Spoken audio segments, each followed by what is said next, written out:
तर दुसरीकडे राजकारणामध्ये माघार घेण्यासाठी विजय शिवतारेंनी थेट इतिहासाचाच दाखला दिलाय। हा पुरंदरचा दुसरा तह असल्याचं सांगत बारामती लोकसभा मतदारसंघातून माघार घेत असल्याचं त्यांनी जाहीर केलंय।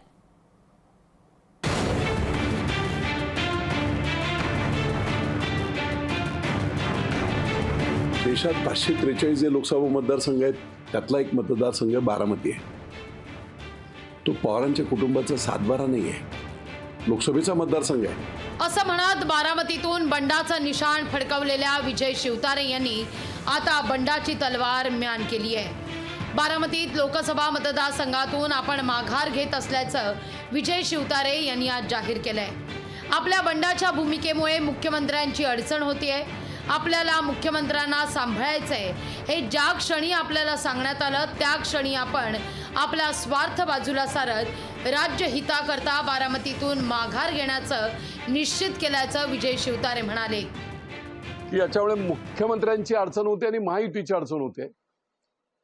एका आपल्या स्थानिक लढ्यासाठी राज्याचं हित आणि त्याचबरोबर पंतप्रधान मोदी यांना बनवण्यासाठी तिसऱ्यांदा जर कुठे माझ्या हातून जर काही अशा प्रकारचा प्रमाद घडला तर कदाचित तो इतिहासात लिहिला जाईल। आपण विरोधात भूमिका घेतली असती तर 10 ते 20 खासदार पडले असते हे सांगत स्थानिक लढ्याकरता राज्याचं हित धोक्यात घालणं आपल्याला चुकीचं वाटत असल्याचं शिवतारेंनी म्हटलंय। शिवाय माझ्या तहामुळे चांगल्या गोष्टी झाल्या तर चांगलंच आहे हे सांगायलाही शिवतारे विसरले नाहीयेत। राज्यासाठी मतदारसंघासाठी लोकांसाठी समर्पित आहे, कसले हँकी पेंकी नाही। आणि म्हणून मग याच्यामधून एक चांगल्या प्रकारचं जर गोष्ट घडली, हा पुरंदरचा तह जसा इतिहासात आहे तसा हा जर तह झाला तर त्याच्यामधून काही चांगल्या गोष्टी जर अचीव झाल्या तर त्याचा आनंद आहे। शेवटी राजकारण आम्ही कशासाठी लोकांच्याच हितासाठी करत असतो।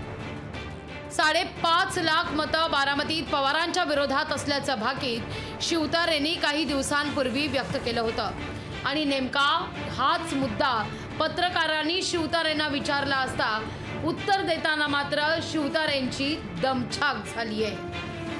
1.5 लाख मतदान आम्ही ते करू। दादांशी सुद्धा आमची चर्चा होईल।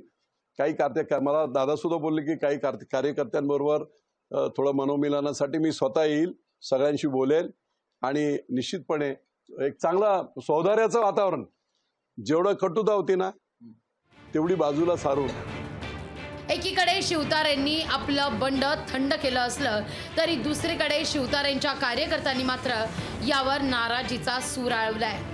पण त्याचबरोबर आपल्या नेत्याची भूमिका आपण काळजावर दगड ठेवून स्वीकारू याची हमीही कार्यकर्ते देत आहेत। सर्वच नेत्यांचा दबाव येतोय बापूंवर। तसे बापू हे लढाऊ युद्ध आहे, हा पुरंदरचा एक धान्या वाहग आहे, तो विजयी हा 100% होणार होता।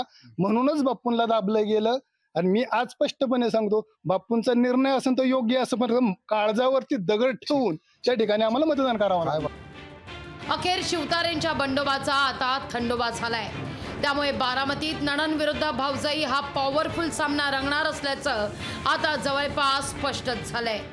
बारामतीतला हा गड कोणता पवार राखणार हे पाहणं महत्त्वाचं आहे। बारामतीहून विकास कोकरेसह ब्युरो रिपोर्ट, लोकशाही मराठी, मुंबई। लोकशाही मराठी ऐका, पहा, जागरूक रहा।